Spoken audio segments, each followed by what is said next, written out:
Sorry. So on August 7th, you will receive an email with the supply list. You will receive the email with the pickup time and date for your child as well, and also the back to school information. So all of that information will be released on August 7th. Our teachers don't return back to work officially until August 6th, so they need some time to obviously review it. So on August 7th, you will receive that email. Also, you will receive in the same email information about the first day of school. So first day of school is August 12th. It is a Wednesday, which in a traditional way that we have rolled out distance learning and hybrid, Wednesdays would be an independent at-home work day, but we obviously don't want to start the first day of school like that. The teachers are excited to meet their students, and the students obviously want to meet their teachers as well. So we will have a different schedule for the first day of school, just so that students have an opportunity to meet their teachers. At this time, based on the guidelines that we have received, we are anticipating that we will be in this distance learning environment up until mid-September, late September, maybe even into early October. We are planning to be in the hybrid environment as soon as we receive guidance that we can go into hybrid. We are preparing our campus for that as well. Chromebooks will be available for all students. You do not need to fill out a checkout form. All Chromebooks will be checked out to all students on August 10th when you come to pick up your schedules. So high school students will be picking up their schedules on August 10th.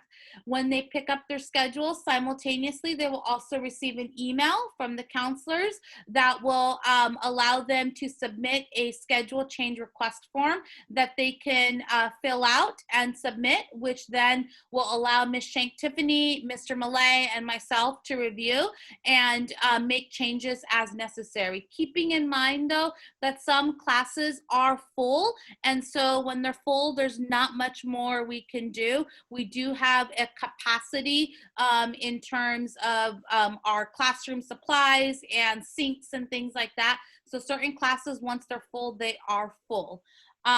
So I can go ahead and answer questions, and then if you have any specific questions about your students' academic progress or scheduling questions, please do not ask those questions during this meeting as it is being recorded, and it will be posted on our school YouTube page. So you can reach out to any team member after this meeting via email, and they will get back to you, or we will get back to you as soon as possible.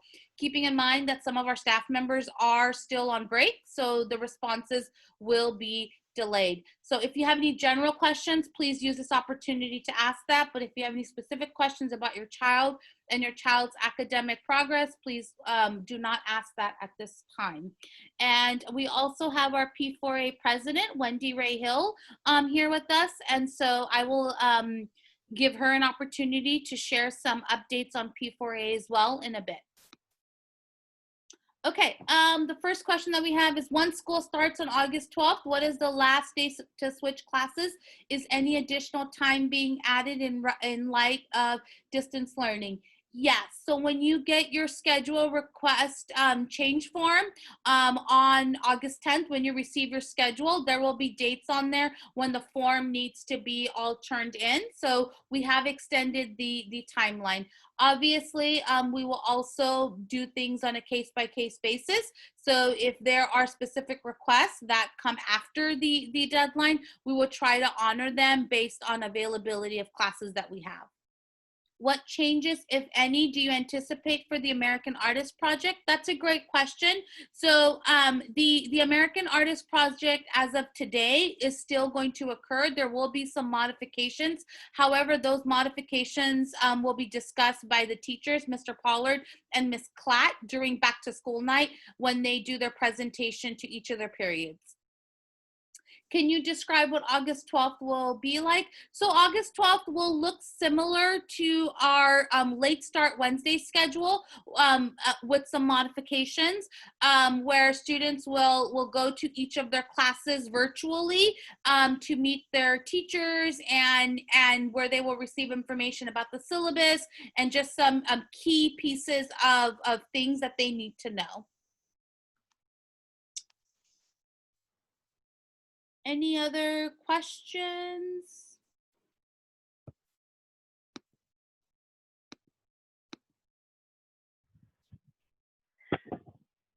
Hi, this is Christine Diener, Ava's mom. Can you hear me? Yes, ma'am. How are you? I'm doing well, thank you. Just my understanding is that there is a new process for independent study PE, and I was hoping to find out about that if that's correct. Sure, I can provide some information. Or Ms. Shank, Tiffany, did you want to take this one? You could probably correct me, Dr. Gandhi, if I'm wrong, because the last information we discussed was at the end of last year. But I believe that Mr. Farwig is going to be the teacher of record for the class. It's actually now going to be a class entitled Independent Study PE, and it will be held through the Virtual Learning Academy, correct, Dr. Gandhi? Correct. And Yes. so students would sign up for that class and it would show as an additional class. Students would still be required to do whatever their outside activity is, but they'll also be required to follow and do activities that Mr. Farwig gives them in line with the California state standards for physical education. Is that correct, Dr. Gandhi? Correct. So for an example, if your student takes dance classes outside of school, they would still be able to submit that log to Mr. Farwig. But in addition to that log, they will also need to be doing the workouts and do the journaling and all of the activities, the learn and the do parts that are associated with the PE standards as we have been given by the state. Is that taking up a period? I mean, do they No, it does not an take extra up no, it does for not it? take. But so it's all virtual. Yes, it is all virtual and it's all independent study PE. So it will not take up one of their 8 classes that they're taking on campus. There's another question. Can you describe what any PSAT/SAT testing info that you can share? So far, Mr.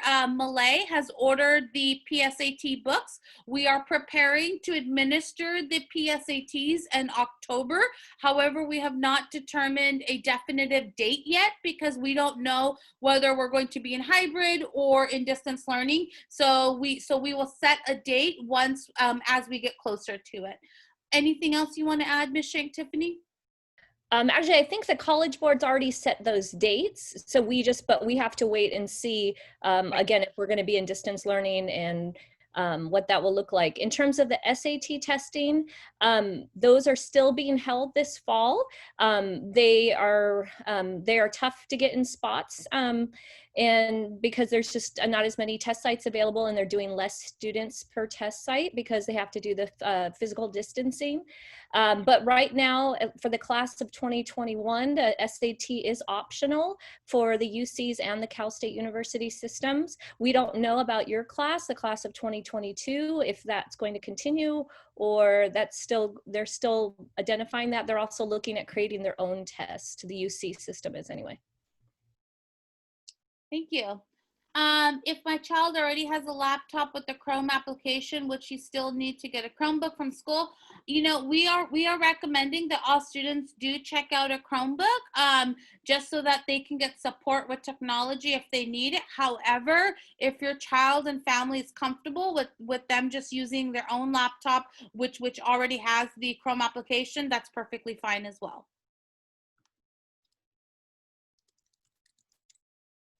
Any other questions?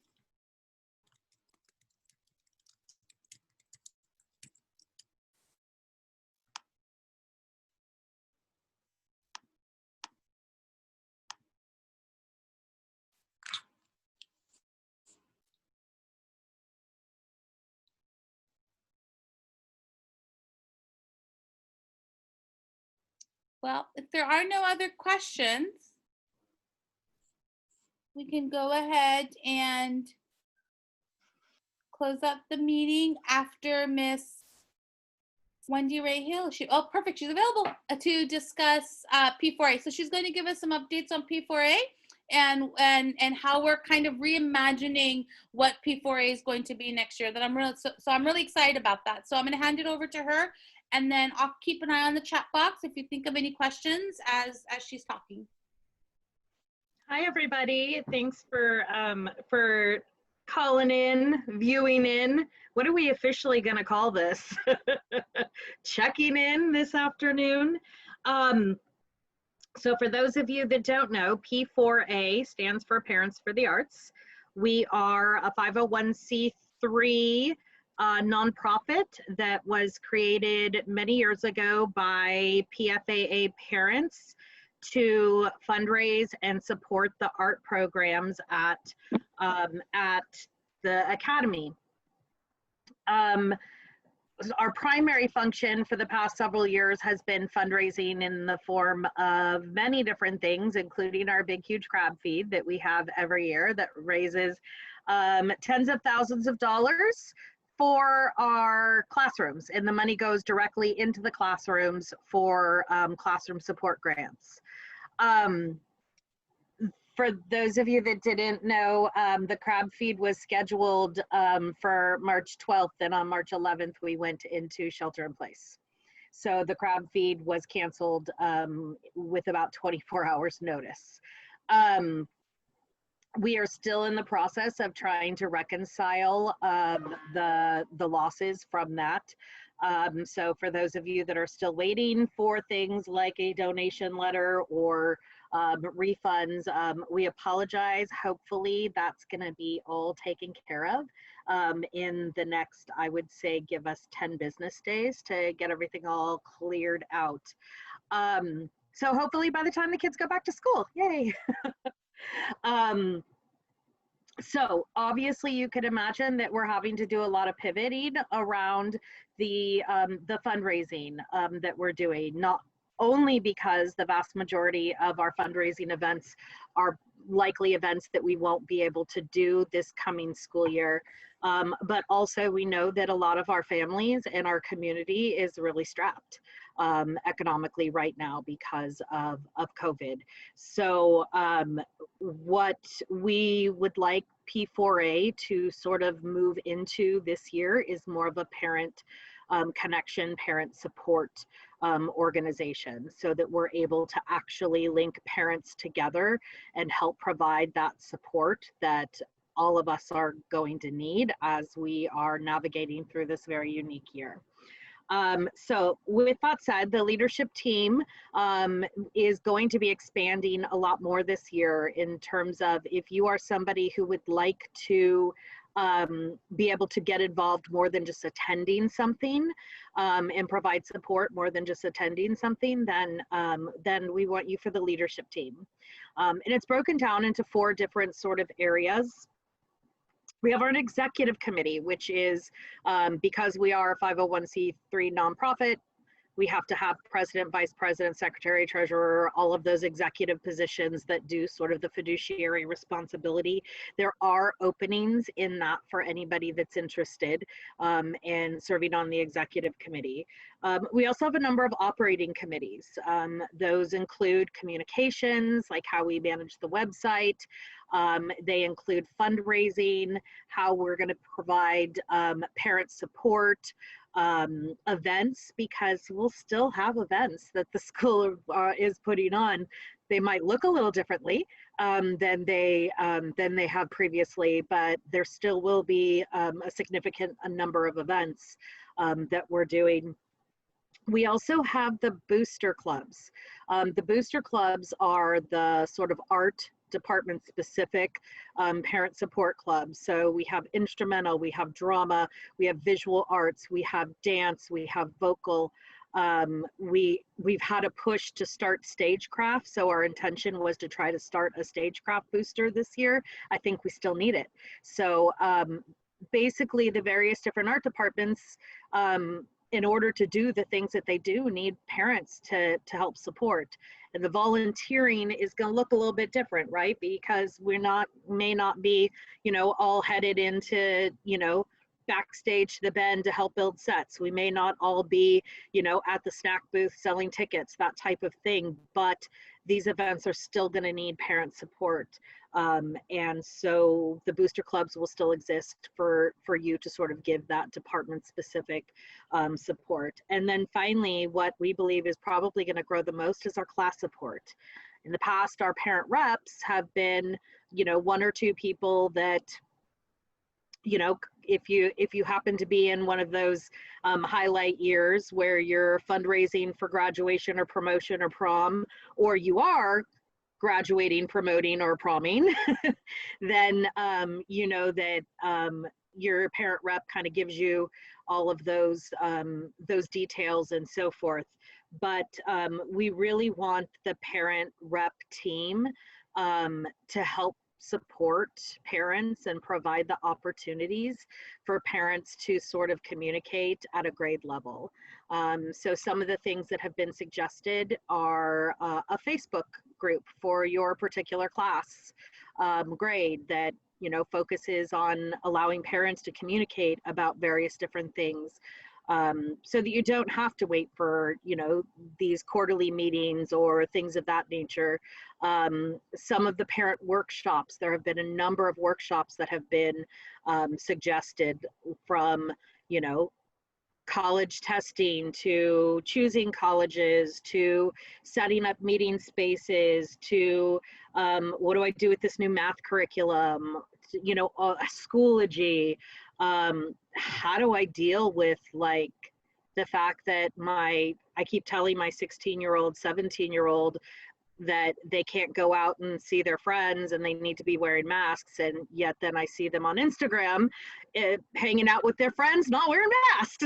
I mean, lots of these topics that I think that we as parents can really help each other, and I think that as we are helping each other, it's going to help the administrators and the teachers to be able to have a cleaner palette, if you will, to educate our students. So you'll be hearing a lot from us. Right now, we are planning to do our weekly updates and, about opportunities and things of that nature via Dr. Gandhi's weekly emails that go out on Fridays. So if you look at the bottom of her emails, there'll be updates from Parents for the Arts and ways that you can get involved, or upcoming meetings or things of that nature. We'll also have our website, which we are looking for somebody who can help us update and revamp the website. So if you are that person, or if you know of that person, please contact me and let me know. Mind you, most of this volunteering is done, it's all done like at home during, inner time. People always ask about time commitment. And I have a full-time job that I'm teleworking at right now, thank goodness. I have a business. I have 3 children, and I'm still able to do this because I'm able to work it into, the various different, moments of the day that that allow me to do this. So you can absolutely work at your own pace and support at your own pace. If you are wanting to get a hold of us and get connected in the next 15 days before school starts, go ahead and email me. P4A president@gmail.com, and I can get you hooked into the leadership team prior to the start of school. But at schedule pickup, back to school night, all of those things will have volunteer opportunities and sign up opportunities to get connected for I can't say it for the rest of the year because we don't know exactly how the rest of the year, but at least for the first part of the school year. Thank That's you. it. Perfect. Thank you. We have 2 questions. How should we submit our PE credit forms with required signatures from the coach and counselor if we won't physically be in school to begin the year? So there's multiple ways you can bring it when you pick up your schedule, or you can scan it and send a picture of it to myself, or you can submit it via Schoology as well. I get all of those emails via Schoology if you wanted to send it to me via Schoology. So there's multiple ways. The easiest way is to email it to me directly or bring it on the 10th when you pick up your schedules. The second question is, for planning purposes, parents will want as much notice as possible before a switch from online to hybrid or full in-person learning and back again. So how much notice do you anticipate providing? So at this time, our plan is to definitely make sure that we provide as much notice as possible. We would not, switch automatically from distance learning to hybrid learning in a matter of 24 hours. It's a process. We have to also get the school ready. We have to get the students ready, and we have to get the families ready. And we would also need to send out the cohort requests as well. So it's a process, and so it'll take some time. And for an example, if we were to receive guidance that we can, that we should switch to hybrid in 14 days, but our quarter is about to end, well, it doesn't make sense to make that switch until the quarter ends. And so we're going to have to see when we receive that guidance, and then from there we will make a determination. But definitely, I agree, it will not be without notice, and you will also receive ample notice as well. And then how does it depend on getting notice of positive testing results? Any idea from the local health authorities how much notice you will get from them? So that's a great question. So that particular question is actually answered in our guidebook that was sent out as a follow-up to Dr. Woods and my presentation on the 23rd. So if you look in your email from last Friday, you should have received the guidebook. And so if you take a look, it gives you all the information in there about that. If you did not receive that or you can't find it, just send me an email and I'll forward that book to you again. How should we get the required signatures if we didn't get them before the sudden switch to distance learning? So if you're asking about signatures for logs of PE, parents can sign off on it at this point, because we recognize that due to the school closure, many things were closed. And so parents are allowed to sign off on it because of this. Any other questions that I can answer for you? Okay, if not, I think that's all I have. This is more informal. This is more to answer your questions. So if you don't have any, you are welcome to sign off. I will stay on until the end. The meeting is still being recorded, so please don't ask any personal questions or questions particularly related to your child. More general questions would be more appropriate. Thank you.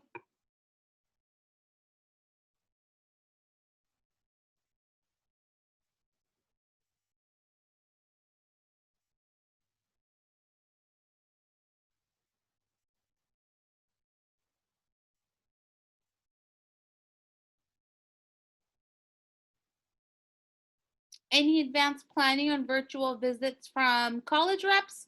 I will let Ms. Shank Tiffany answer that question. Yeah, so I have been getting emails from them that they're planning to do virtual visits this fall. I think the first one I've seen so far is October. So we'll be doing that through, probably through Naviance. We'll have signups, and we will be doing them through Zoom. They'll give us a Zoom link or a Google Hangout link.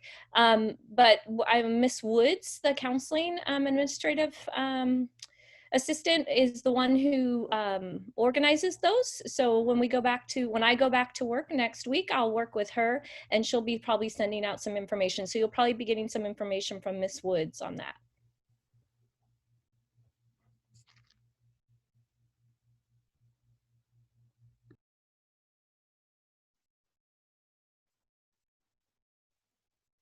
Any other questions? If not, I'm going to stop the recording and end the meeting.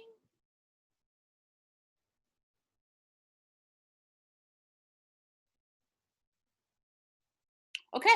All right. Thank you, everyone. I'm going to hold on. I haven't stopped the recording yet.